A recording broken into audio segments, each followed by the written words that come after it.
Whereas works now on the expansion of the Kisumu port intensifies ahead of its commissioning, the AU Envoy for Infrastructure, Honorable Raila Odinga, is expected to tour the port alongside Kenya Railways MD Philip Mainga. Now, a section of the business community in Kisumu have concerns over the number of businesses the port will create at a time when scores of businesses were demolished to pave way for the port. Let's now bring in Laura Otieno for more details. Laura, I can understand the feeling of some residents there. On one hand, jobs have been lost because businesses have been brought down, businesses that were operating for many years. And the key question they're asking is, will we be able to make a similar income once the port has been commissioned? Just put that into perspective for us. Well, indeed, Wahiga, there have been concerns, especially by the Kisumu Chamber of Commerce, where they're saying that the economy of the region might really be plunged into uncertainty for the period between now and the time that the port will be commissioned. And of course, they're raising concerns because they were putting it into perspective and saying that about 4,000 people have lost their jobs, those who are employed both directly and indirectly by the structures that were brought down. And they were basically saying that they wish to have a round table with the Kenya Railways, Kenya Ports Authority and the Kisumu County government as well to ensure that these people will at least be assured of a slot once the port is commissioned, because they're saying that especially young people have really been affected by that demolition that has seen Kisumu be in some sort of walking a tightrope the past 2 months or so, because there have been concerns of also the increased insecurity within the town, because most people are saying that the young people who are affected by those demolitions are now resorting to crime in order to put food on their table. So, of course, those are some of the questions that we expect to be putting to the Kenya Railways MD Philip Mainga, who will be at the county government offices to pay a courtesy call to the governor. So where we're standing right now, Wahiga, is what used to be the Winmart market, and what we're seeing is a replica of what is going on around Kisumu town. Here we can see a wire mesh or a fence that has been put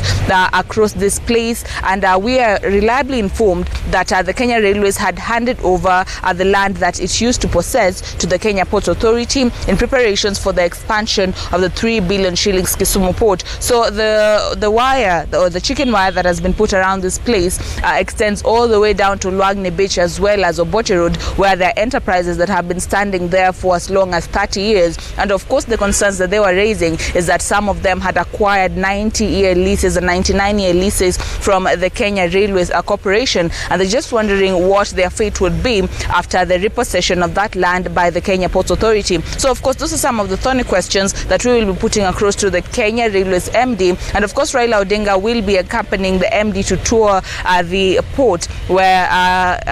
construction works are going on. Remember, the port was supposed to be commissioned about a month ago, but then delays on the upgrade of some of the facilities in there had delayed that commissioning. So, of course, those are some of the things that we will be looking into, and of course, we will also be talking to the business community just to see how they're faring on about a month after demolitions rocked Kisumu County, Wahiga. Laura, tell me this briefly. We've heard of a leading hotel chain that wants to invest in a hotel in Kisumu come 2022. What sort of interest is Kisumu County now receiving from investors, whether local or international?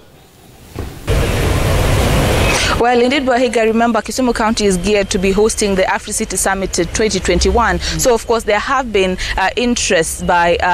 local and both foreign investors who want to set up a wide array of facilities, including hotels and conference centers and what have you, to cater for the high-power delegation that is supposed to bring about 5,000 people within the county of Kisumu for the AfriCity Summit. So, of course, there has been an increased interest by both local and foreign investors who want to put up 5-star hotels mostly, and we've also seen the Tom Mboya Labour College indicating that they'll be setting up 5 presidential suites by the end of 2020 to try and cater for that increased boost in tourism come 2021 here in Kisumu. But remember, Wahiga, all that pegs back to security, because the question that now the county government is pondering over is, will there be enough slots created